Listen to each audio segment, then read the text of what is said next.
Hey now, welcome back to the Deadology podcast from Pencil Hill Studio, New Paltz, New York. I'm your host, Howard Weiner. This is season 4, episode 2, and today I believe is February 11th, 2026. And a couple days ago was the Super Bowl, 3 days ago. I'll talk about that in a second. Today's show will be featuring, once again, one of our favorite guests, Mr. Doug Schmell, will be providing his enthusiastic commentary on the Fillmore East, Grateful Dead's Fillmore East performance on April 25th, 1971. This is definitely an underrated gem, and I'm going to get to that Zoom call with Doug in a minute. So first off, next week's show, which is going to be coming out on February 17th, quick turnaround for the Deadology podcast. We're on the anniversary of Donna and Keith's last show, February 17th, 1979. One of the better shows of that year and memorable for obvious reasons, being the Godchild's last show. And hey, on the Super Bowl, let's get back to that for a second. Another horrible Super Bowl. It was the Seahawks winning. They were the best team by far this year over the Patriots. But that's 2 years in a row, a complete dud of a Super Bowl, almost unwatchable. The only thing worse is probably the halftime. I don't even know if it's a performance. It's more of like a entertainment fiasco featuring Bad Bunny. I guess they do that to bring in people who normally wouldn't watch the Super Bowl or football, because I don't see how that Bad Bunny would appeal to people who, the average football fan out there enjoying the Super Bowl. It was a hell of a production. That's really what these things have become. I can't even remember the last time I watched the halftime Super Bowl show and just enjoyed a good musical performance for what it was. With Tom Petty, man, I remember Tom Petty played the year the Giants beat the Patriots. The memorable very much for that reason. Eli Manning and Plaxico Burress, the catch by David Tyree. But I've digressed here. Just halftime, I just wish they could get back to some kind of live music. It doesn't even have to be somebody I love. Just, live musical performances would work. Like, imagine if the Grateful Dead played a halftime, back in the day, if they did a halftime show. It would be pretty awesome. And they're the complete opposite of what this entertainment fiasco has become. I think if the Dead did a halftime show, they'd probably open up. They'd have to tune for 5 minutes. They'd waste about 20% of their allotted time tuning up, which would be pretty cool, though. And maybe do a jack straw. And if they had any time left over, get a sugaree, and definitely we'd be getting quite a thrill with that. But really, a plea to the NFL for any kind of musical entertainment in the future for these halftime shows.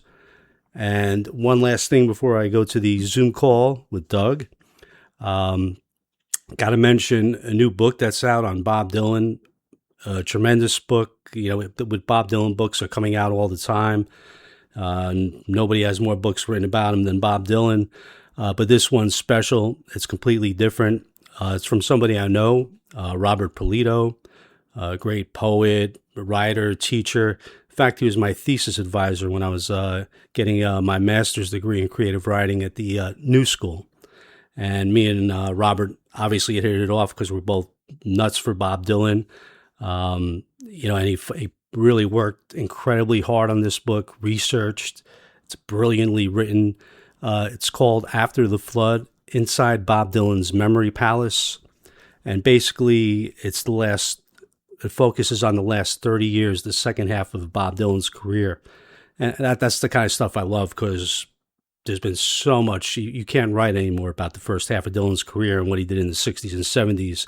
So this one is by far the most comprehensive look into Dylan and how he went about creating his music in the second half of his career. And it's an incredible work. I'm taking it in slow, so I can't even give it a real review, but I'm loving it. But I'm taking it in like a chapter at a time, just really enjoying it.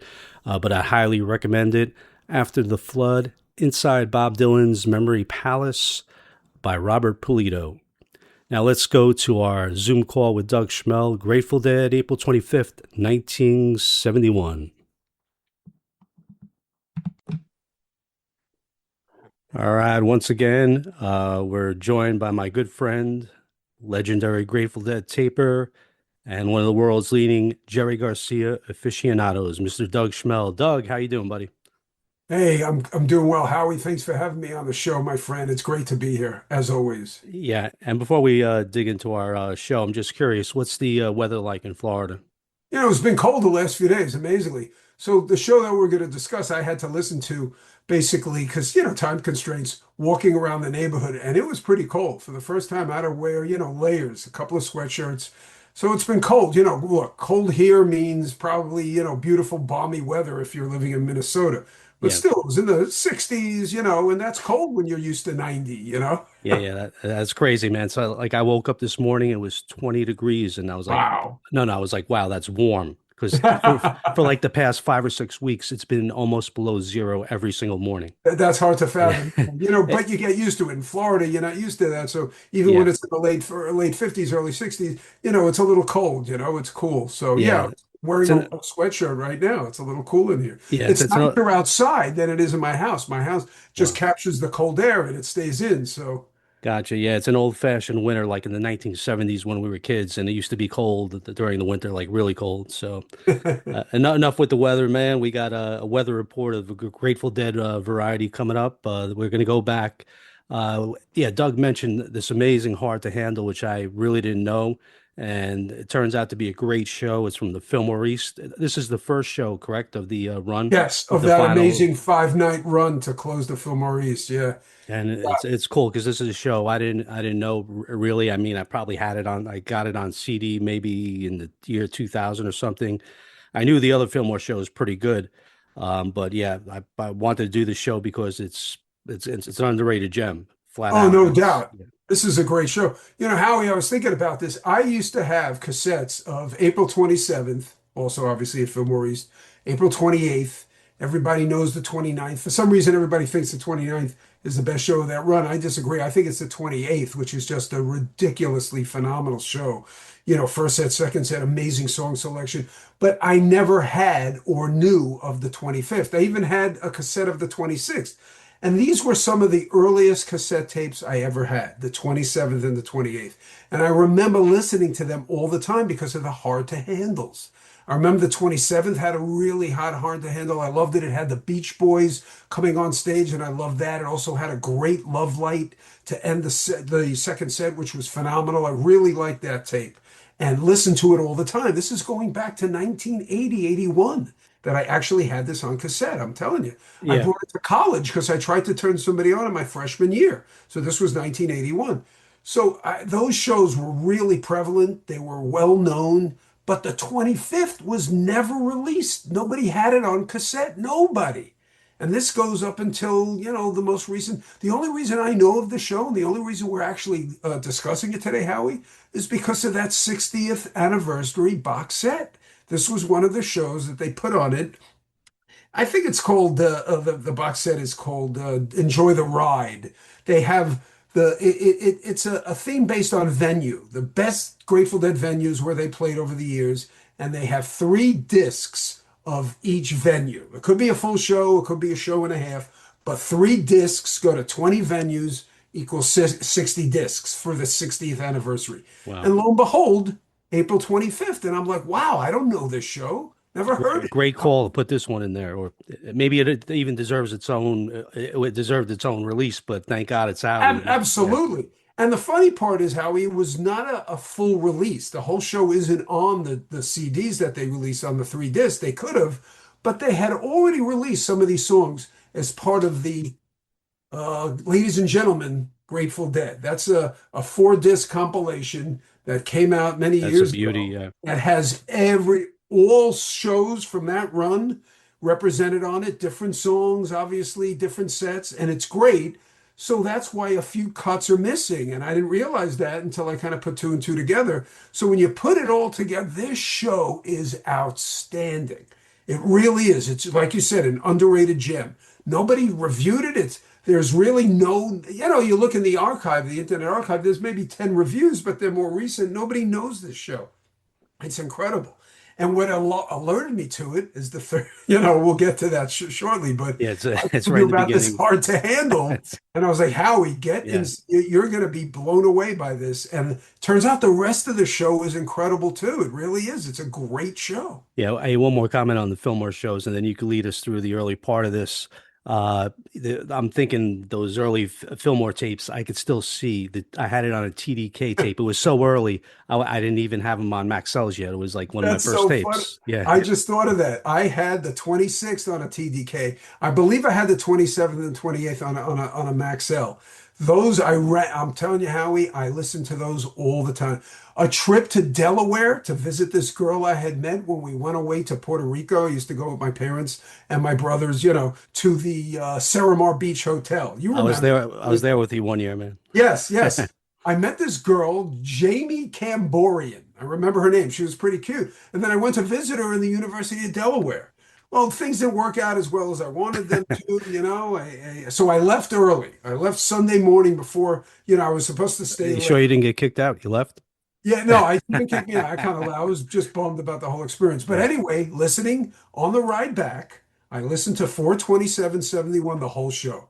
It was amazing. I remember that. I had that Cadillac, which had a cassette deck in it, and listened to that a whole show. And the 28th, I just remember trying to turn people on to that show, anybody who would listen. That was one of the shows that I brought with me to college, and I used to play that all the time on that little double deck I had, the double cassette taping deck I had, where you can go tape to tape. But I remember those two shows. This show, nobody had. I didn't even know it existed. It's incredible, you know? So thank you, Rhino. Thank you, David Lemieux, for putting this out. It's an amazing show. Amazing. Yeah. All right. Yeah. Start us off with the show, and I'll chime Yeah. in. I'll put Starts the off with a onus nice. on you. Yeah, yeah. Starts off with a nice truck. And, you know, back then the truckings weren't very extended, the outro jam, but it's still nice. It's just this show, for some reason, I look at the song selection and the set progression. It works. Oh It's yeah, it's amazing. The way they choose the songs, there's no clutter.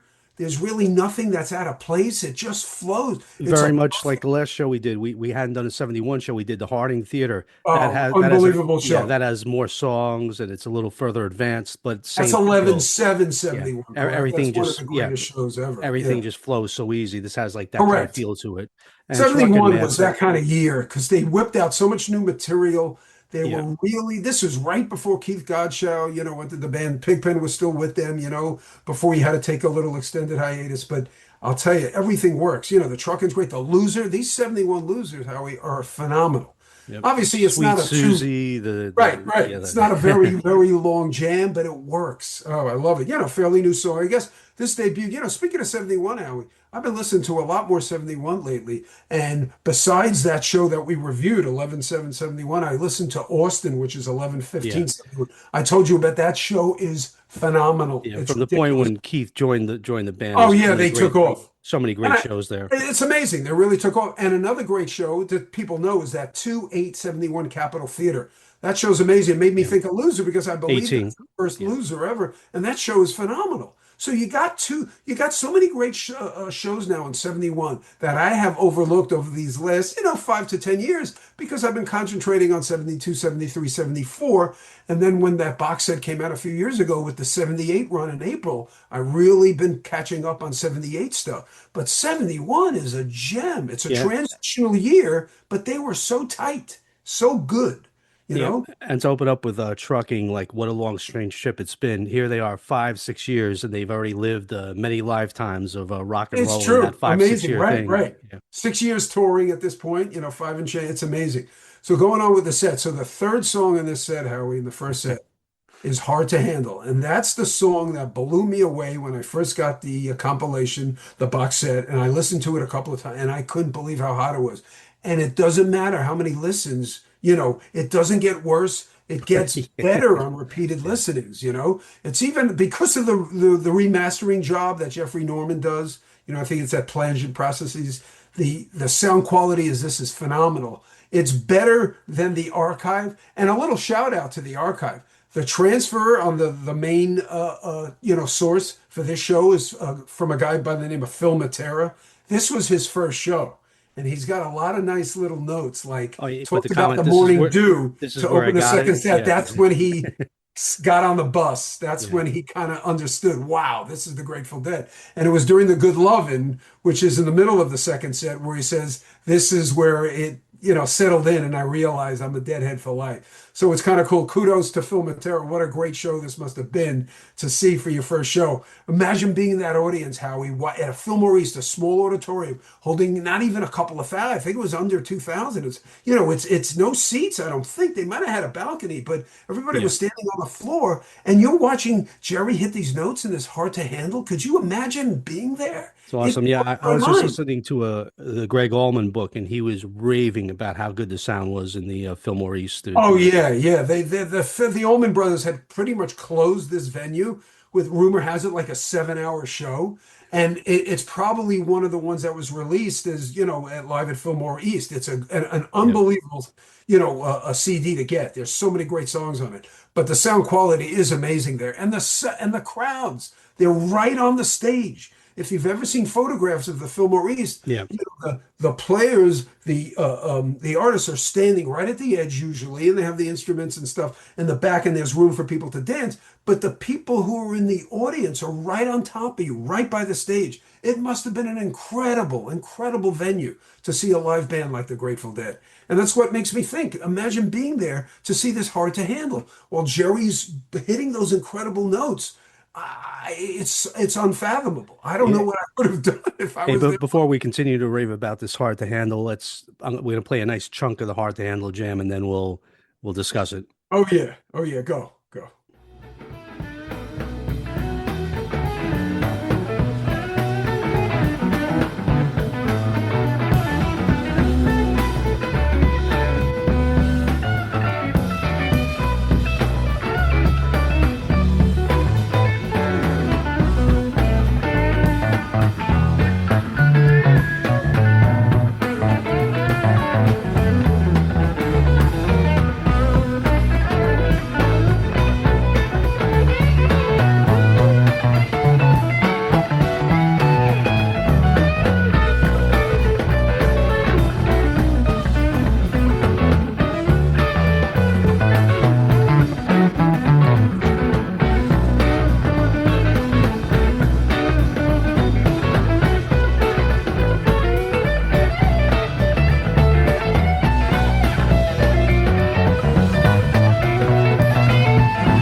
loving and my maid up on the scene. And I can give you what you want, but you got to come home with me. And I got a whole lot of good old loving, and I got some in store. When I get through throwing it on you, you got to come back for more. Boys and things will come by the dozen. Ain't nothing but drugstore. Pretty little thing, let me light your candle. Cause mama, I'm so hard to handle now. Yes, I will.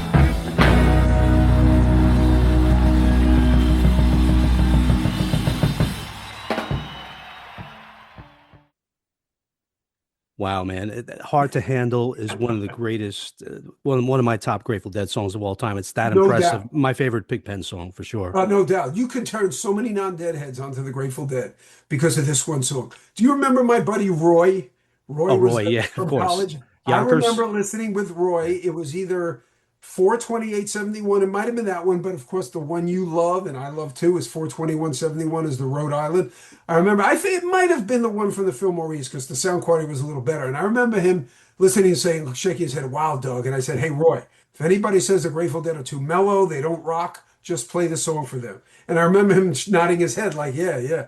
So unbelievable. Just to have been there. Again, that's why I mentioned Phil Matera. What a way to indoctrinate yourself into the lore of the Grateful Dead to see something like that live, you know? yeah. I think Amazing. that this Hard to Handle, we've discussed if there were a machine that counted notes, there's probably more notes in this Hard to Handle than Oh, any yeah. other. Because It's Garcia starts longer. in right away. It's Correct. Right. There's no really noodling. He gets right into it and he jams for minutes and he takes his time. I like the way that he doesn't rush to the climax. He's toying with the transition into the climax. And then when he goes into the climax, it's rip roaring. It's like a unbelievable. two-tiered brilliant ending to that handle. And It's yeah, it's definitely it's up there in the Yeah. top five, Think maybe about it. Within two, one three. week, Yeah, to me, within one week, you have 421 Rhode Island, this one Fillmore East, and then the 28th. A lot of yeah. people swear by the 29th, but the 28th to me is better. And a Well, lot of people like the one from the Hollywood Palladium, oh, which it's is great, but yeah, 8671. probably No like doubt. number five or somewhere, Yeah, four yeah, or no, it's five. certainly Yeah, up there. It's yeah, amazing. So, this is the, really the twilight for Hard to Handle. Too bad, of course, they didn't continue with, but I'll tell you how having it, an official release is incredible. yeah. I Incredible. would go with Providence still being the best one because I hear you. There's it's an some cute. improbable crescendo. Yeah, It's yeah, the crazy. crescendo is unbelievable. It's Now when he's perfect. hitting these flipping notes and Yeah, yeah. it's amazing. It's very inventive. That's probably the most This one's creative just one. this one's just a complete powerhouse, Correct. This one overwhelming. packs, yeah, a little more punch maybe than anything. Yeah, But and then the set continues. It's amazing. The Me and Bobby McGee is amazing. I don't know if you sweet took note man. of that. Yeah, It's gorgeous. A really sweet and serene solo, three S's there, sweet, serene solo by Mr. Garcia. That's one of the better Me and Bobby McGee's I've ever heard. It's funny. We just discussed the same thing at that Harding show. This was really a great time period for Me and Bobby McGee. You can tell that Jerry loved this song. oh, his Sings backing along with it vocals. harmoniously with Yeah, Bob. He never fucks up the lyrics, and his solos are incredible. yeah. That He did. solo in this one is heartfelt, it's tender. Oh my God. Yeah. He hits Hey, the the note. way he sings those background vocals is just It's is incredible, beautiful. man. It's just yeah. Yeah. He's it His was voice was so perfect in April of 71. It really was. And then it continues to 72 get before, better. Yeah. he smoked and started getting, That's the thing that's bronchitis. most underrated. I never understood why he didn't get more credit as a vocalist among Deadheads, of course. But Yes. he's one of the greatest singers ever, man. Just the Yeah. It's funny. My wife disagrees. She doesn't think he has a She's not a deadhead, but she probably heard a later sounding tape, right? If you hear Jerry from the 80s, his voice is a little hoarse, it's a little scratchy, right? But in the early 70s to 73, 71 to 73, even 74, his voice is beautiful. And there's no way you can say it was more perfect than on this Me and Bobby McGee. And then Howie, the fifth song is this Cold Rain and Snow it really shook me because the jam is extended and the jam is incredible. It's one of yeah, the better jams I've ever heard in a Cold Rain and Snow. He definitely really a hits it. lot of energy. And when Cole Rain Snows that song, like you expect at the beginning of a show, when you hear it in the middle of a set, it has almost even more impact. It's one of the Exactly. warmest. It's one of those songs like you hear it. It doesn't matter where you hear it, it excites you. You're Oh, like, it's such a yeah, great yeah, song. It's the song that even when they played it in the early 70s, and then when Donna joined, I like Donna's vocals always meshed well with Jerry's, as yeah, you know. definitely. So when she sang along in the Cold Rain and Snow in the chorus at the end, it was perfect. Run me out in the coast. She did a great job. I never had a problem with Donna's voice on certain songs, especially with the Jerry when she collaborated with Jerry. And this song, she obviously wasn't in the band yet, but God, what a beautiful Cold Rain and Snow. And then you get a little more Pigpen with the rub, Ain't It Crazy? I Great hadn't song. heard this song in a long time, man. Yeah, I it's was it's happy to great. hear it, It's and such a fun song. It's got a nice little keep rubbing jam. that thing. Pigpen's always in a good mood during this song. The first one I ever heard, and I remember, is from 3 days later at the Fillmore East on the 28th. That's the famous, kind of the famous one that they put on the compilation, Ladies and Gentlemen, the Grateful And you Dead. get some nice strong harp, and Jerry follows up Yes, with a good yes. guitar solo. Yeah, pretty cool. Right. They didn't continue playing this song probably past 71. I don't believe so. They didn't do it in 72. But this is a perfect song as a Pigpen showcase, to get out, in the sixth spot, whatever. It's perfect. And then you got to play it in the band right before they extended the jam, but it's still such a great song. You can really sense its possibilities even back then, as a jamming vehicle. They don't extend the jam. It's just a minor little jam, and it's more chorus. It's more chords than anything. But I'll tell you, just, the things to come. And then Friend of the Devil, that's the only Friend of the Devil in 1971. And Jerry mentioned, here's a song we used to play usually acoustic, It's played it weird. electric, nice and slow. Yeah, this is the only Friend of the Devil from Good, 1971. good piece of research. I had no idea. Played it a lot in 1970, and they Yeah, played it a lot in 1972. Not all the time, but it was a great it first was set. there. Yes, I didn't even notice the But 71 yeah, entrance. Yeah, 71, yeah, so it sticks out like a sort of, it's beautiful. And then you get the China Cat, I think I Know You Rider is right after the yeah. first. Reason why I'm looking, and I remember that's the case, is because on the official release, they don't have the China Cat Rider because it was released already on Ladies and Gentlemen. So, hey, that China Cat Rider is strong, I'll tell you. It's hot, It's not an man. extended, it's 5 minute cat, with a little jam, but the I Know You Rider has a gorgeous opening with a very nice slow pace. And then Jerry hits some perfect notes to start the rider At the beginning, definitely transition at the noticeable. beginning. Yeah. Yeah, it's beautiful, right? I took note of that and I listened to that twice. I was like, this is incredible. It, So it, yeah, it is funny, that's man, one of that the the Cat strong. Riders are, like this one, it has that psychedelic kind of raw energy to it, man. It's just, Yes. it's uncontrolled. The China Cat, it was still like a great improvisational song. It went on to be like more polished, but there's like a burning energy in these early ones. It's kind of cool to Oh, no listen to. doubt. It's funny. They continued that onto Europe 72. They're very similar the way that they handled the transition from Cat to Rider. It continued through the Europe 72 tour. And then, of course, they extended it going on in Exploded, yeah. 72. When you start listening to shows from August and September, it's a little longer. They extend the jam in China Cat. But God, these early ones, I'll tell you, they're perfect. And this, like I said, this I Know You Rider stands out. It really does. It's beautiful. And they end the set with Casey Jones. And Casey Jones usually a unremarkable song, but this one has an excellent jam. That It's middle different. There's a jam. couple different, like it took it a Yeah, couple Jerry hit some different really nice places. notes. I Yeah. couldn't believe it. I'm like, wow, I've never heard him that engaged in the Casey Jones jam, and it's great. Hey, So that ends what's the the chorus first set. countdown? What's the What was chorus that? count? What was the chorus countdown? You Oh, usually have six, six. All six. right. I Yeah. could count on you to get that, man. I Oh try, yeah, but yeah, because I I like to see if sometimes they it play. goes seven, And eight, this one had a nine. little abrupt ending at five, but they continued. You can tell they at that point they probably never really went past six, but it Yeah, was the perfect. 19. I think the 1971 Casey Jones are the best. You could just tell the raw excitement. They got a great It's song here, amazing. and yeah, that happens on a lot of songs during this show. Well, this Howard, is one, the only ones that I would disagree with that only in say September and October of 72, because Keith really the got chopping involved on away. those, Yeah, and you could hear him a lot. He's really going nuts on those Casey Jones at the end. And there's a few where the chorus is nine times, oh nine. yeah, yeah. They Where definitely went and off the, on the it. best one, if you folks out there want to hear the best Casey Jones I've ever heard, is definitely from 10/18/72. That's the unbelievable show that opens up the second set with That's got the playing great the playing in the band, band, right? Yeah. drums, Dark Star, Morning Dew, back into playing the band, and they close the show with the sickest Casey Jones you'll ever hear. It's the best. I Yeah, guarantee and just you'll for a freak out. perfect sound on the Casey Jones, I think the one from 72 71, the closing of the Fillmore West, I like that one a lot, man. Oh That's a great yeah, Casey. yeah. That's an underrated show. Yeah, I'll tell you, it's I got a haven't heard great that in a handle while. too, That's hard a to handle. Yeah, phenomenal show. That's when they had all these different bands. The Dead played on July 2nd, I think, correct? They played the second, the third, the fourth. The Dead played yeah. on the The second. Dead's What last an one was the amazing, that's a second. great Yeah, show. That's one of the better shows from the summer. But getting back to this show, so we've got the first set in the books. And Howie, I think I texted you, it might have been 2 days ago, like, what a great show. Get ready for this morning dew. I have a feeling you didn't know it, right? Did you know Oh this no, morning? I didn't know the show, anything about it. This morning dew is phenomenal. It's one of the best ones from this era.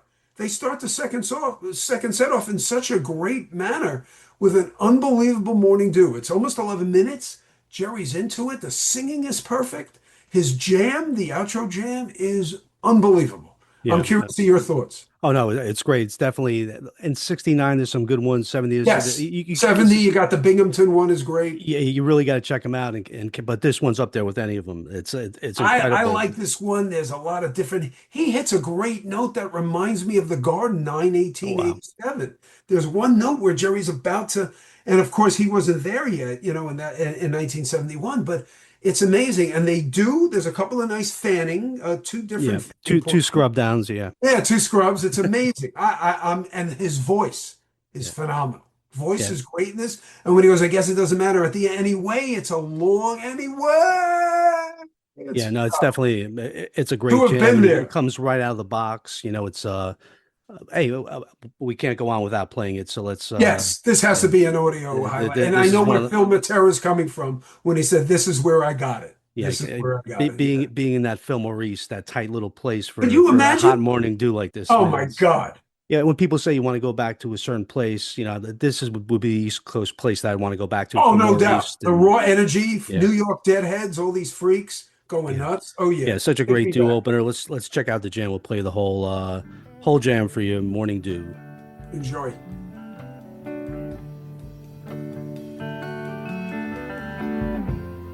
I guess it doesn't matter anyway.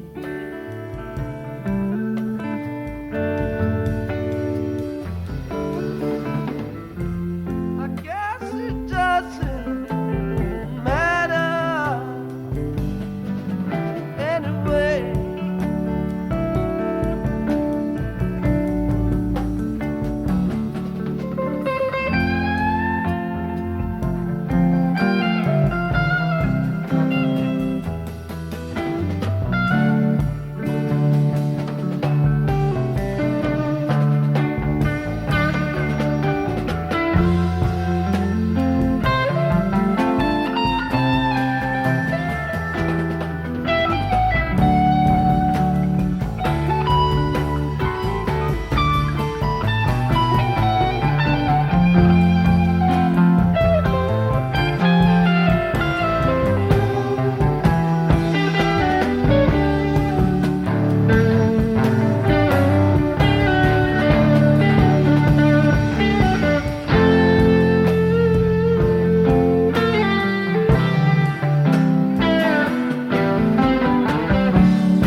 that's better with repeated listenings. That's how good that is, Howie. Yeah, I so enjoyed it this morning. Again, yeah, like you say, man, you hear it a couple times, and the more you get to know it, the more it shows you. it's It's like you amazing. want to keep going back to it. Oh, no doubt. There's just great parts to it. The singing is great.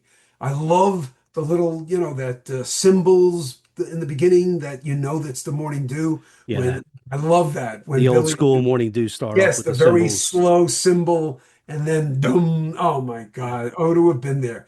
And sure enough, yeah, this is where I got it, according to Phil Matera. And I certainly believe he did because being in that audience, to see that to open the second set, that must have been incredible. Oh, Yeah, hey, God. and once again, they're just the ingenious of the Dead to pick out these great songs like Morning Dew and make what they made out of it. Of course, of I mean, course. it's a Anybody brilliant could have.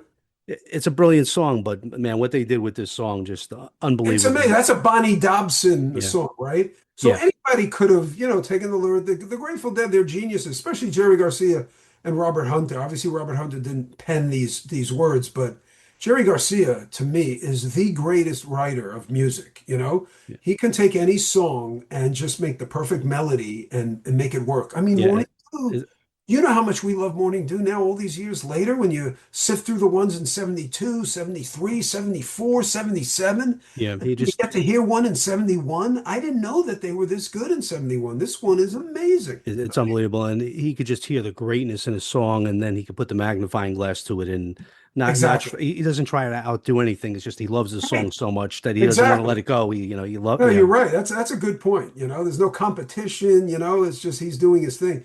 And then the set rolls on with some rockers. You got a great beat it on down the line. You know how much I love this song. It's such an Yeah, a funny thing, underrated. I think Jerry was addressed the crowd at this point because they were yelling for Oh, Dark with the Star. Dark He was Star, like, "Where, yes. where were you, Dark Star Where are people you last guys year?" 2 years ago when we played it all the time, right? He said something. It's funny. That's a great line. Yeah. And And they I did. understand that. I Yeah, understand. they You had know to what's put a funny, couple Howie? songs away. Think if you saw them at the Fillmore in February '70, it's all jam. It's not Oh, like of there's course, no right. songs. It's There's just like no, yeah, there's no Garcia Hunter ballads, short songs. You're not going to hear a Sugar Man or a Bertha, yeah, or a song that's coming up. It's unbelievable how they change. But that's why I said something was yeah. such a transitional year. They were in a state of becoming, but they still stay true to who they were. So Of course, but everybody evolves, even great rock bands, and they certainly did.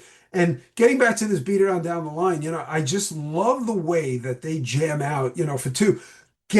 Going forward by the end of 72, beginning of 73, it's a Jerry jam and then a usual keyboard, Keith, yeah, little solo by Keith.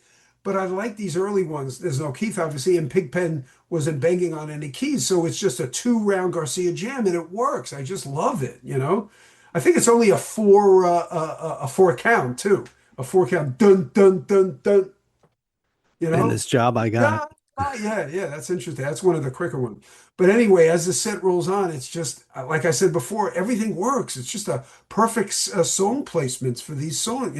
Third slot, you got the next time you see me, another rockin' version. It's a great song. This song never disappoints because you got the harmonica, you got the Jerry Jam, and then you got I think a little more Yeah, harmonica. I like the that, lyrics. Pigpen's into it. yeah. They kept playing it through Europe '72. Oh yeah, yeah. I wish they had kept going with Hard to Handle. It's unbelievable that they stopped after August, Could but you yeah. imagine the heart to handles at Europe 72, Oh how my hot they God. could have been at Pigpen's last tour? But maybe he wasn't ready. Maybe he wasn't up for it. That takes a lot of energy. There's a little rap in it. There's forceful words. You know what I'm saying? You Yeah. really got to get into that. I get that, believe me. And what if there were bird songs at Europe 72? There's Oh not a yeah, one. yeah. So those two songs really stick out as woulda, coulda, but you know what? It's all good. And after the next time you see me, you got a beautiful Bertha that did make it onto the compilation that was released last year, the 60 year anniversary. Great Bertha. I like it. All these Berthas, when it started, I guess Bertha came out on 2/18/71. 218, yeah. And from the beginning, this was a hot song. I mean, you just knew it. Anytime you hear a Bertha, you know there's going to be a hot jam, and this one doesn't disappoint. They're just in their element. It's a nice placement too. The fourth song of the second set, I love it. Yeah. Usually, And this would be the first a set opener. yeah, it First, kicks off like a big dance thing for the Fillmore East, and that's like what's so different from like the 1970s show. You're gonna get a Bertha, Sugar Mag, Second That Emotion. It's like a big dance exactly. party right now. Right, It's right, right. Not everybody's nothing loving it, man. long. Yeah, Yeah, nothing like To give you here 1 year earlier, 2/13/70, one of the greatest shows of all time, an absolute classic. They end the show with Dark Star, That's It for the Other One, the whole suite, into Love Light. It's more than an hour, but it's three songs. Yeah. It's so different. Finely crafted ballads that work, that have great lyrics and a great jam for the most part, on all these songs. And it's just amazing. A year later, how they're transitioning into this band with the Crosby, Stills and Nash and Young influence, right? The band influence. There's so many different things going on, and they make it work. And like they're seamless, they're timeless. It's amazing what they did here. And then continuing, Howie, I know you can probably listen. These Sugar Magnolias, these early 71 Sugar Magnolias are phenomenal. Like the one of the first ones that I've heard is probably the one from 2/18/71 at Capitol Theater. I don't know if you know that one by heart. That one I don't. smokes. It Wow. smokes, as does the one from Austin, 11/15/71. Oh yeah. Once they hit that the later you- 71, they really Yeah, start they taking it extended, off. but even the one from Capitol Theater, it's humble. He hit some notes. Same as this one. It's short. Surprised me. Yeah. Yeah. They Just cut it short. It There's such a sucks. great energy though. Yeah. Oh, the energy was phenomenal. Jerry's hitting these great notes, and then it's kind of cut short. It kind of reminds me of that great show from Tivoli, 4/14/72, Yeah. where it's a really hot Sugar Magnolia. Except that it's and really Dark not Star. cut short because they didn't have the jams that long. This is still at the earliest Exactly. days of This Sugar is Magnolia. April So of 71. it's about as correct. good as it could be. Right. It's just the way they were doing it back then. But the energy level, as you mentioned, is just phenomenal. And it sets up an unbelievable song. It wasn't on the official release because they released it also, just like Sugar Magnet. It's funny. They had 4 out of 5 songs that did not make the official release that I'm holding here that came out a year ago. 4 out of 5 songs that made the Ladies and Gentlemen that they released, could have been 15, 20 years ago.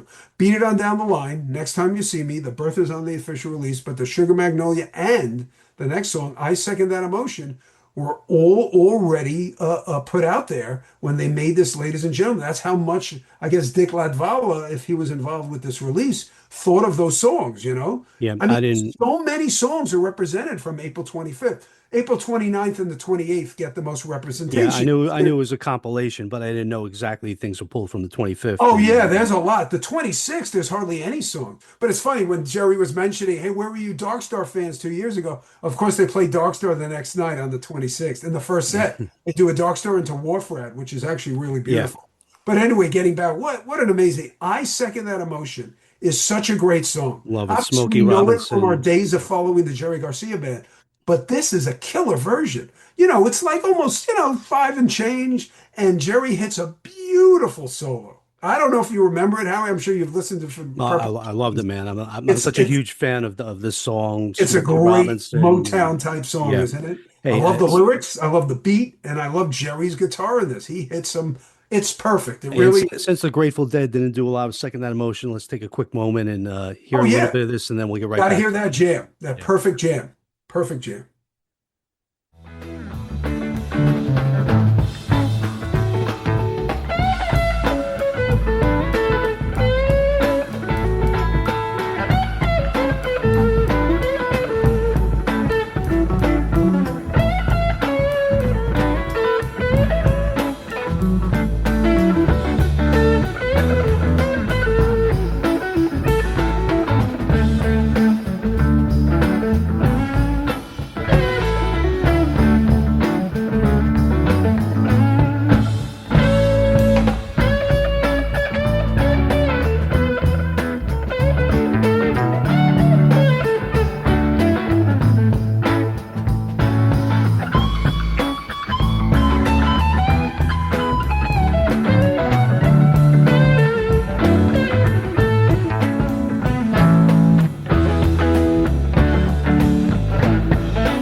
All right. And Jerry Garcia band would have a field day with that song for many years to come.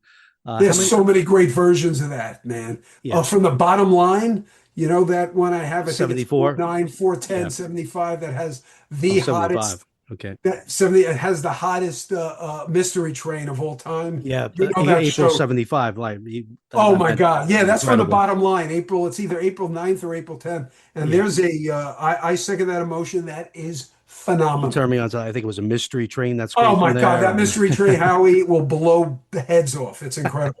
That's not the time to discuss it here and now, but still, it's amazing. That one made me think of I second that emotion. But that for me sets up the ending part of this show, and you still got, 40 odd minutes left of more, like almost an hour left of incredible stuff. It's funny. I told you I listened to this show 3 mornings in a row to really, fully prepare for this interview. It was almost exactly 3 hours. So I listened to the first part up until the It friend of didn't the even seem that long. It goes by yeah, quick. yeah, yeah. It's 2 hours and 58 minutes. And then probably they cut out some banter and some audience stuff. So it's a 3 hour show. So you do the trucking through Friend of the Devil. Then I did the China Cat, Know You Rider into the second set up until the Second That Emotion. And then this morning I finished it by listening to Second That Emotion again, then the Good Lovin', all through the Sing Me Back Home, then I'll Fade Away, blah, blah, blah, blah, all the way to Uncle Joe. It works. 3 separate hour segments of this show. That's what I'm saying. It just works perfectly. There's something about this song selection, something about the set presentation. I just don't understand how they knew how to do this, Yeah, but exactly. they did And it. They also you did it pack right, in Howie. second that emotion and good loving, two dance Motown kind of tunes, and then Amazing. This yeah, Good Lovin' not only was released, years ago on Ladies and Gentlemen, The Grateful Dead, it was re-released on the official compilation. That's how many people know and revere this Good Lovin'. It's one of the best ones. Look, there's one from Princeton that everybody, swears by with the Brooklyn Bridge rap, right? I'm sure yeah, you know yeah, that one. I have not heard that one in a long time, and I'm gonna, rekindle it because it's great. This one is one of the best Good Lovins you'll ever hear. The Pigpen rap is timeless, it, trying to get get like the people together businessman like and during the love light, right? But yeah, it's about a salesman. yeah, It's yeah, about a buck and a quarter. It's incredible. It really is. yeah, The jamming in it is. It's different. It's different than any of the 72 ones, especially the ones on the Europe 72 tour. It's very different. I yeah. can't You explain it. never know what to expect when you jump into a good loving with Oh Pig yeah, Pen it's back in the day. amazing. It's yeah, I truly love this song. I love Love Light too. There's something about these really hot good lovins when they're played like this. When the rap is just like straightforward and coherent and Pigpen's not just blurring stuff. It's great. I'm yeah. telling you. If you don't That's know this good lovin', folks, you gotta and there's a definitely great there's 3 separate jams in it, and they all work. First one is after the drum solo. Hey, it's a 5.5 minute, I think, drum solo too. It's very long. It's Billy's hitting some great notes. It's one of the better Billy Kreutzmann solo, single solo drum solos you're going to hear. And then Jerry hits amazing notes after that. They do the rap, and then they hit a very bluesy jam. After the rap, that's phenomenal, Howie. yeah. Phenomenal. I heard that this morning also on It's my crazy. last walk. I mean, this is true improvisation. No one has any idea what's Exactly. happening. And even the band, they're just going by feeling Right. as They're they go exactly. along. They're just going where Pigpen's going. That amazes me they were able to do that. And sure enough, Phil Matera writes on his transfer of this sealed the deal. Yeah. Next to the Good Lovin'. So the Morning Dew is where I got it, meaning on the bus, and he understood, wow, this is the Grateful Dead. This is what I've been waiting for. And during the Good Lovin', he wrote this sealed the deal. And I get that. I can see walking out of there. Oh my God, this is so Good Lovin' ends. All told, Howie, it's a 23-minute and change Good Lovin', which is incredible. One of the longest Yep. ones you'll ever hear, and it works and it's perfect. I put this in the top 3 easily greatest Good Lovins ever, because of the nuances. It's not just the jamming, it's the rap, the presentation. Yeah. Like I How it said, that flows, amazing the whole, Motown yeah. sound, amazing, amazing. And then you got not on the official release, but it was released back on the Ladies and Gentlemen, is this beautiful Sing Me Back Home. Awesome. Beautiful. Well, Almost 10 minutes. I love it, what was Howie. the first version of this? Do you know the first version of That's a very good question. I don't remember, and I didn't do any research for yeah. it, but this was not the first one. They've done it.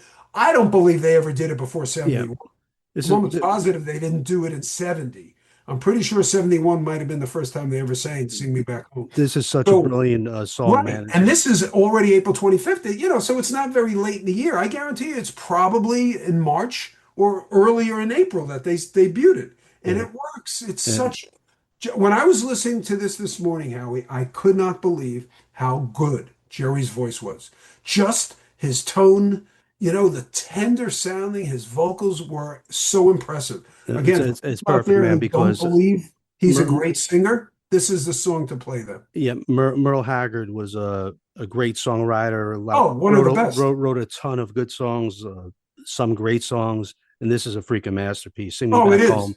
is one of the It best is. songs ever, man. From a It's just yeah. personal experience while he was And in prison. Jerry heard it and I thought I all abs the I absolutely love this song. yeah Always have.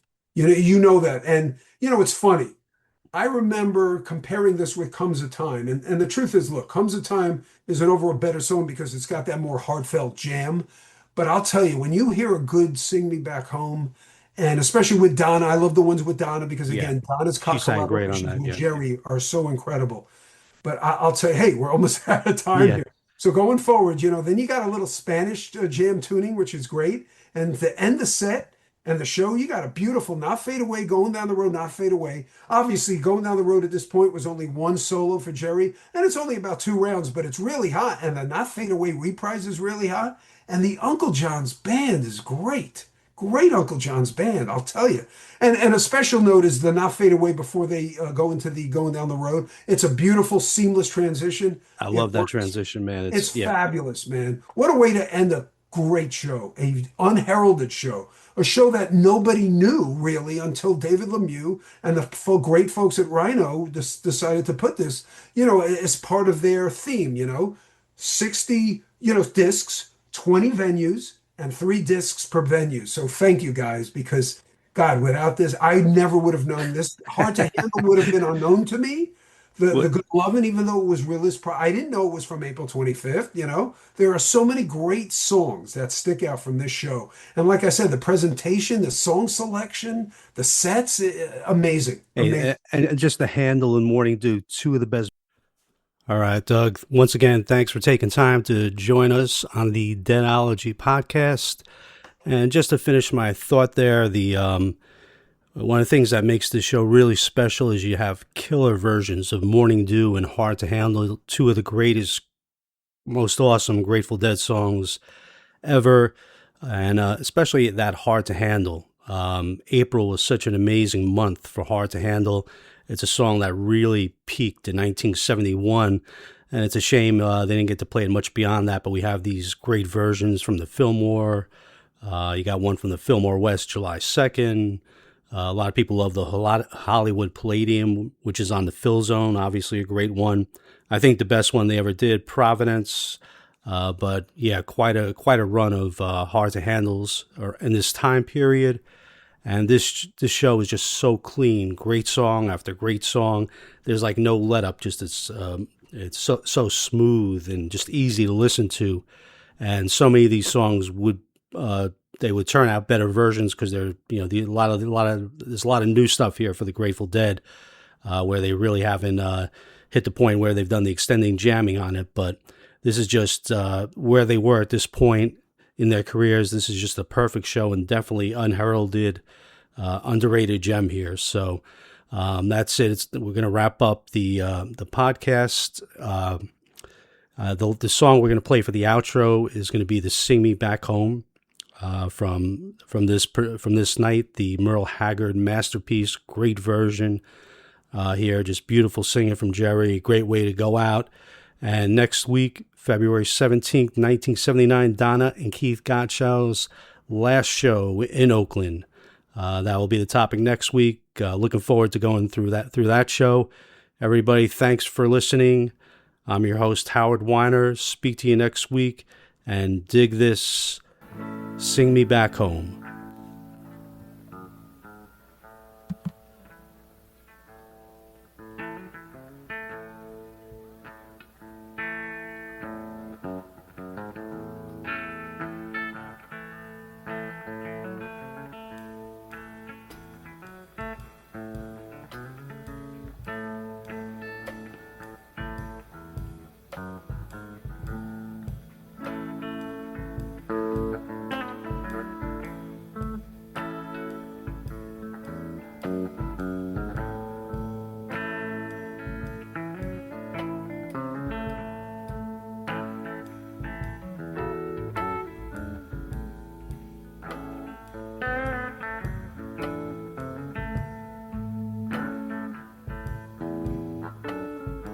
warden led the prisoner down the hallway to his doom.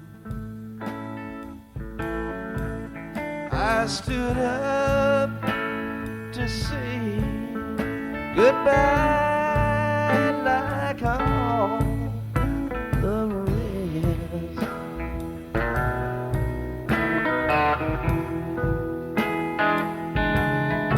And I heard him tell the warden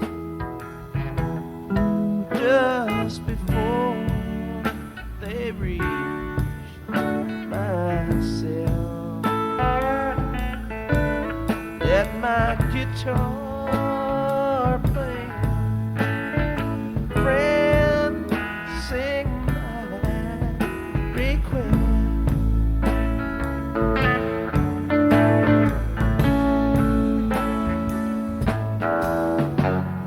Sing me back home a song I used to hear. Make my old memories come alive.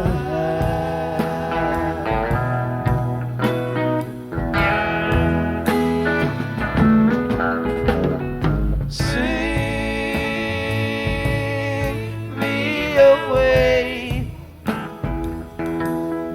and turn back the years. Sing me back home before I die.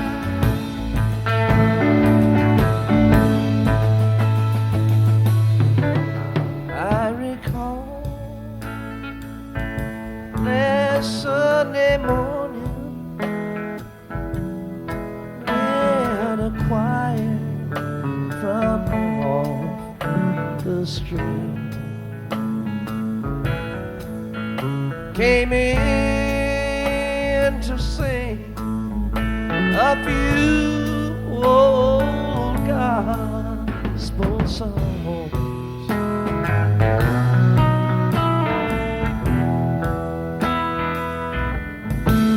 And I heard him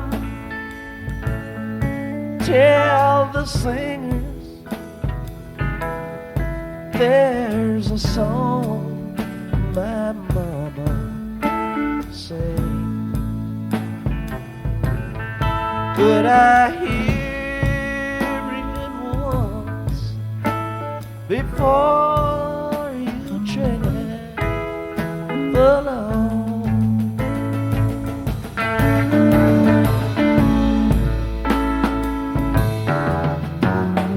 Sing me back home a song I used to hear. Make my old memories come alive.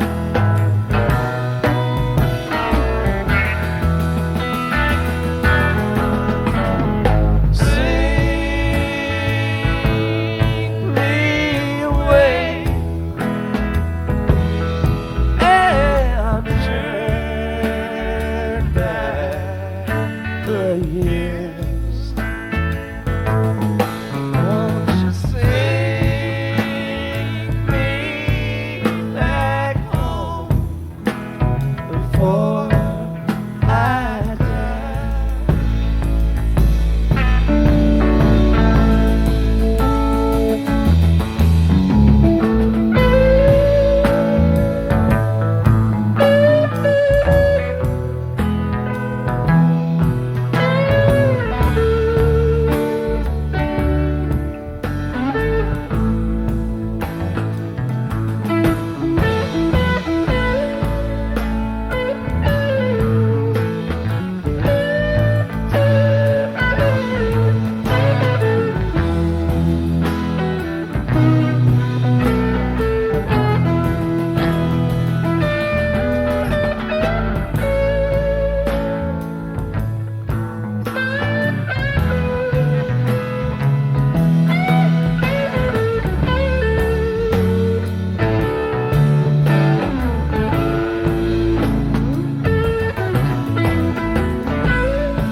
warden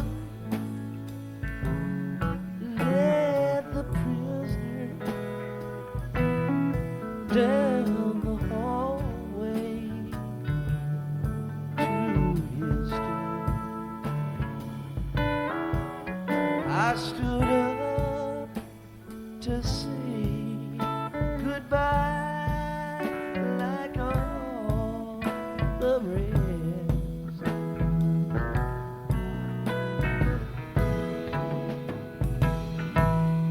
And I heard him tell the warden just before they released